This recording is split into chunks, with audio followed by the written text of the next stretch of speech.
Kenapa ya Malaysia selalu ingin seperti Indonesia, padahal mereka menganggap bahwa Indonesia memiliki IQ yang rendah dibandingkan dengan dia yang menganggap dirinya paling superior, baik di bidang pendidikan, kebudayaan, politik, serta bidang yang lainnya.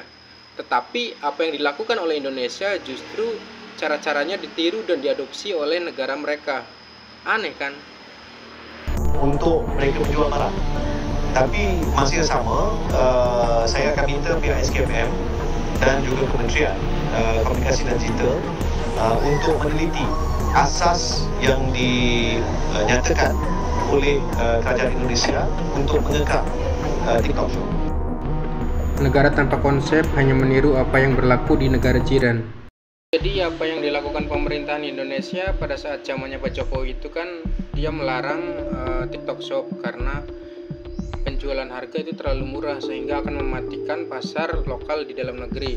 Nah, ini tentunya kan dilihat oleh orang Malaysia. Kemudian orang Malaysia menganggap ini adalah salah satu bentuk langkah dari pemerintahan Indonesia yang bagus, dan kemudian mereka juga akan mengadopsi sistem ini.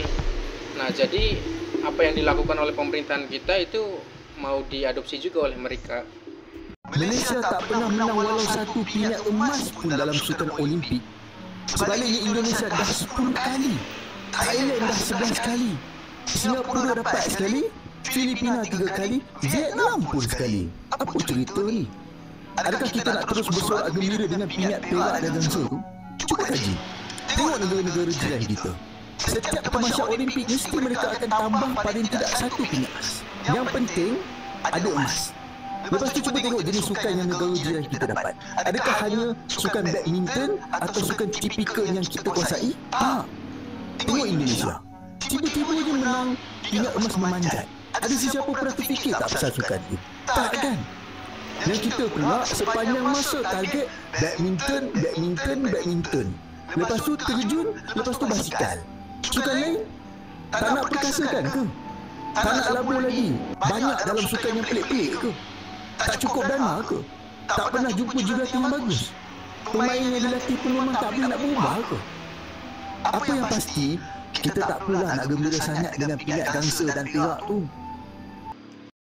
Jadi pada bulan Juli akhir sampai dengan awal Agustus kemarin itu kan ada Olimpiade Paris 2024, di mana Indonesia sendiri tidak mendapatkan medali emas di cabang olahraga unggulan yaitu badminton. Tetapi Indonesia mendapatkan emas di cabang yang lain, yaitu seperti panjat tebing dan juga angkat besi.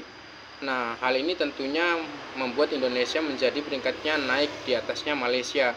Nah, kemudian Malaysia ini tidak mendapatkan medali emas semenjak bergulirnya Olimpiade yang telah mereka ikuti dari tahun 1950-an. Nah, tentunya dari para netizennya Malaysia, dia meminta untuk PSSI-nya atau Menporanya Malaysia untuk mengikuti apa yang dilakukan oleh Indonesia, yaitu jangan berfokus pada badminton saja, yaitu harus mengikuti juga seperti halnya Indonesia seperti di panjat tebing ataupun olahraga yang lain.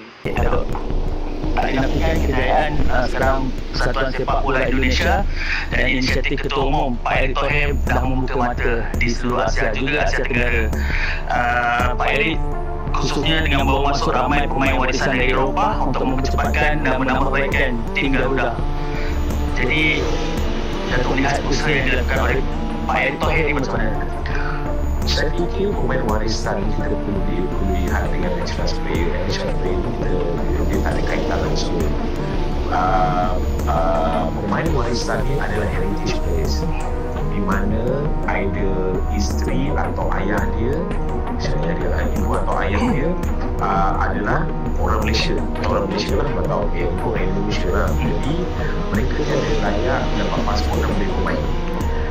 Ketika di tempat kita ni sekarang ni, seperti mana yang saya maklum pada seluruh warisan tebus daripada Singapura sampai ini, kita akan menuju dengan warisan yang kualiti tinggi supaya kita untuk wakil negara.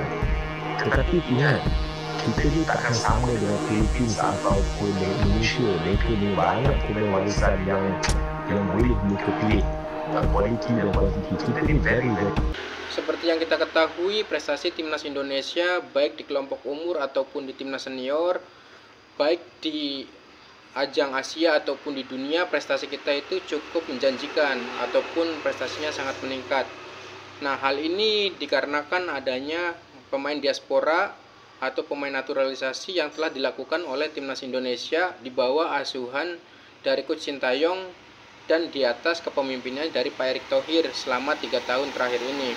Nah, pada saat awalnya pelaksanaan naturalisasi pemain Indonesia itu banyak dicemooh dan dihina oleh para netizen Malaysia. Tetapi dengan semakin terpuruknya prestasi dari timnas Malaysia, justru saat ini mereka berbalik, netizen itu meminta kepada PSSI-nya atau Menporanya dari Malaysia untuk melakukan dan meniru cara-cara yang dilakukan oleh Indonesia. This is Malaysia traditional wear, batik. Terakhir yang paling ramai itu adalah pada saat datang Ice Speed Show ke Malaysia, di mana di situ ada netizen dari Malaysia yang memberikan batik dan mengakui bahwa batik itu berasal dari Malaysia. Sedangkan Ice Speed Show sendiri dia ragu akan pernyataan yang diberikan oleh warga Malaysia tersebut, karena pada saat dia melihat dan mengecek di Google, bukannya batik itu berasal dari Indonesia, dan mereka merasa kebingungan. Batik? Yeah, you must wear it. You will know batik. Yo, chat, start with the batik. Yeah, you should wear it. I love you, Speed. Thank you, love you too. Come have a selfie. Okay. Alright. Batik. Alright, I love you, Speed. I love you. Damn, you get a freak from Indonesia?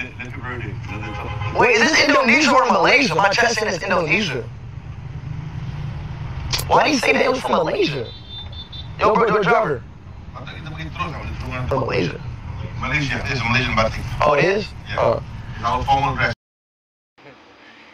Padahal jelas-jelas di situ Ice Speed mengatakan batik milik Indonesia, ya aneh banget.